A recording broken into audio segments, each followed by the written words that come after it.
Theodore Roosevelt served as the 26th President of the United States from 1901 to 1909.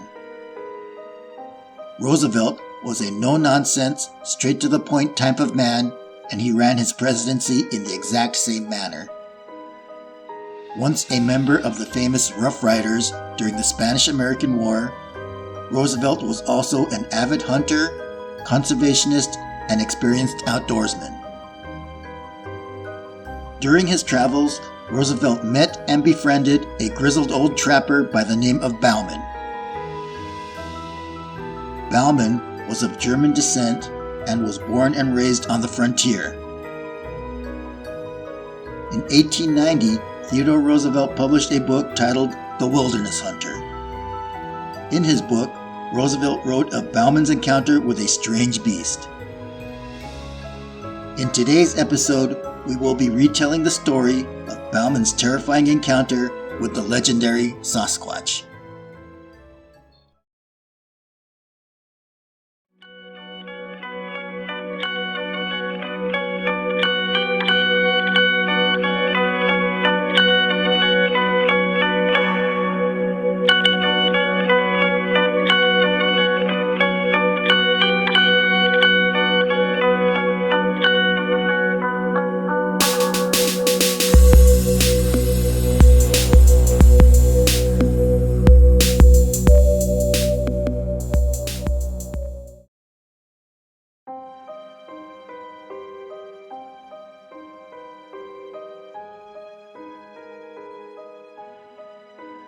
An excerpt from President Roosevelt's book titled The Wilderness Hunter tells the story of two trappers who set out in search of beaver along the Salmon River located in the remote mountainous region on the border of Idaho and Montana. In that same area the previous year, a trapper's body had been found torn to pieces and partially eaten by an unknown beast, which left behind enormous human-like footprints. Despite the warnings, the two trappers ventured deep into the wilderness in search of promising areas to set their beaver traps. The following excerpt is taken directly from Theodore Roosevelt's book.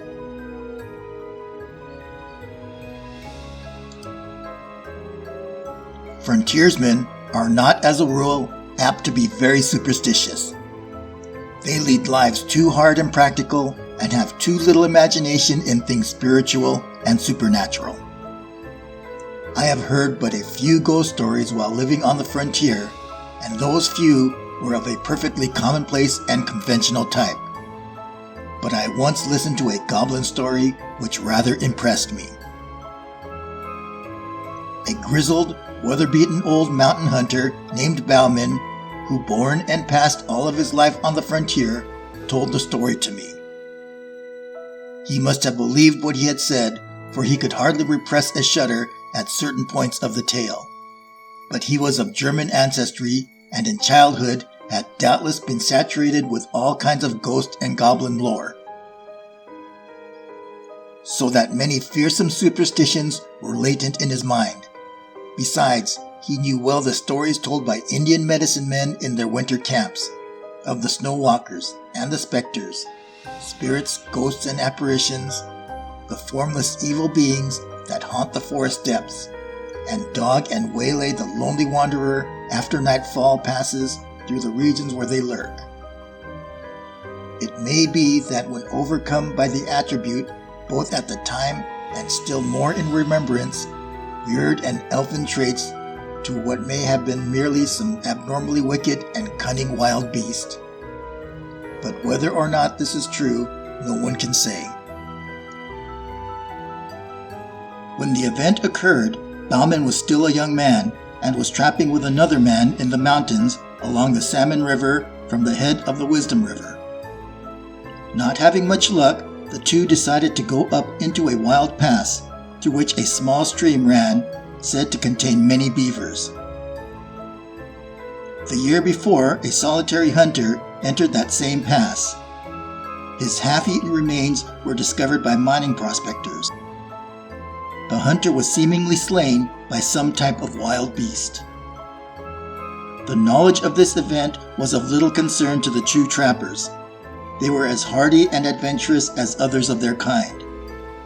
They took their 2 horses and left them in an open meadow at the foot of the pass. They proceeded on foot over rocky, timber-clad ground and through vast, gloomy forest.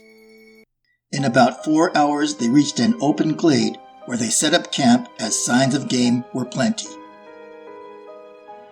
There was still an hour or 2 of daylight left, and after building a brush lean-to and opening their packs, they started upstream. The country was very dense and difficult to travel through. At dusk, they returned to camp. The glade in which they were set up was not very wide. The tall, close-set pines and firs rising around it like a wall. On the other side was the stream, beyond which rose the steep mountainside covered with dense growth of evergreen forest.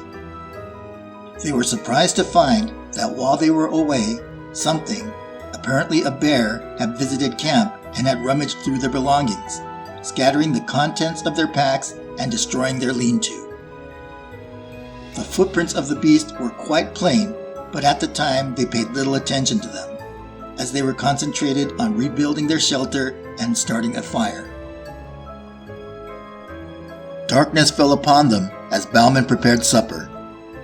His companion began examining the tracks more closely and soon picked up a torch from the fire. He followed the footprints up a game trail until the torch flickered out. He returned and took another, repeating his inspection of the footprints very closely. Coming back to the fire, he stood by it for a minute or 2, peering out into the darkness. He suddenly remarked, "Bauman, that bear has been walking on 2 legs." Bauman laughed at this, but his partner insisted that he was right, and upon again examining the tracks with a torch, they certainly did seem to be made by 2 paws or feet. However, it was too dark to make sure. After discussing whether the footprints could possibly be those of a human being, and coming to the conclusion that they could not be, the 2 men rolled up in their blankets and went to sleep. At midnight, Bauman was awakened by some noise and sat up in his blankets. As he did so, his nostrils were struck by a strong, wild beast odor, and he caught the loom of a great body in the darkness at the mouth of the lean-to. Grasping his rifle, he fired at the vague, threatening shadow, but must have missed, for immediately afterwards he heard the smashing of the underwood as the thing, whatever it was, rushed off into the impenetrable darkness of the forest and the night. After this, the 2 men heard very little. They sat up by the rekindled fire, but they heard nothing more. In the morning, they checked on the few traps they had set the previous evening and put out new ones. By an unspoken agreement, they kept together all day and returned to camp that evening. Their lean-to was again torn down and the belongings were strewn about. The creature left behind tracks with several left in soft earth by the brook. After careful scrutiny, there was now no doubt that the creature had walked off on 2 legs. The men, thoroughly uneasy, gathered a heap of wood and kept the fire roaring through the night, taking turns keeping watch. It was around midnight when the creature came down through the forest across the brook and stayed on the hillside for nearly an hour. They could hear branches crackle as it moved about, and several times it uttered a harsh moan, a disturbingly sinister sound. Yet it did not venture near the fire. In the morning, the 2 trappers decided it was best to shoulder their packs and leave the valley that afternoon. They were more than ready to do this, because in spite of seeing good signs of game in the area, they had caught very little in their traps. Before they left, however, they needed to hike upstream and gather their traps. All morning they picked up empty trap after empty trap. From the moment they left camp, they had the disagreeable sense that they were being followed. In the dense spruce thickets, they occasionally heard a branch snap, and on occasion heard a rustling sound coming from the small pines to the side of them. At noon, they were back within a couple miles of camp. In the high bright sunlight, their fears seemed absurd to the two armed men, accustomed to years of solitary wandering in the wilderness to face every kind of danger from man, brute, or element. There were still 3 traps to collect from a nearby pond. Bauman volunteered to gather these while his partner went back to camp to pack up their gear. Upon reaching the pond, Bauman found 3 beavers in the traps. It took him several hours to secure and prepare the pelts, and as he started back towards camp, a sense of uneasiness fell upon him as he noticed how low the sun was getting in the sky. He picked up his pace, and while under the tall trees, the silence and desolation of the forest began to weigh heavily upon him. His feet made no sound on the fallen pine needles which lined his path. Slanting rays of sunlight shined between the straight tree trunks, making objects at a distance glimmer indistinctly. Bauman finally reached the edge of the clearing where their camp lay and shouted as he approached, but got no answer. The campfire had gone out, but thin blue wisps of smoke still curled upward. Near it lay the packs, wrapped and arranged. At first, Bauman could see no one, nor did he receive any answer to his call. Stepping forward, he again shouted, and as he did so, his eye fell upon the body of his friend, stretched over the trunk of a fallen spruce tree. Rushing towards it, Bauman found that the body was still warm, but the neck was broken, while there were 4 great fang marks on the throat. The footprints of the unknown beast, imprinted in the soft soil, told the whole story. The unfortunate man, having finished packing, had sat down on the spruce log with his face to the fire and his back towards the dense woods to wait for his partner. While waiting, his monstrous assailant had been lurking in the woods, waiting for an opportunity to catch one of the trappers unprepared. The beast came up from behind the man and broke his neck by wrenching his head back and burying his teeth into his throat. It had not eaten the body, but apparently romped and stomped around it in ferocious glee, occasionally rolling it over and over until fleeing back into the soundless depth of the woods. Bauman, utterly unnerved and believing the creature with which he had to deal was something either half-human or half-devil, abandoned everything but his rifle and struck off at speed down the pass, not halting until he reached the beaver meadows where the ponies were still grazing. Mounting, he rode onwards through the night until beyond reach of pursuit. Although the beast in the Bauman story has not been identified, it is generally assumed by the description and behavior that the creature was a Bigfoot.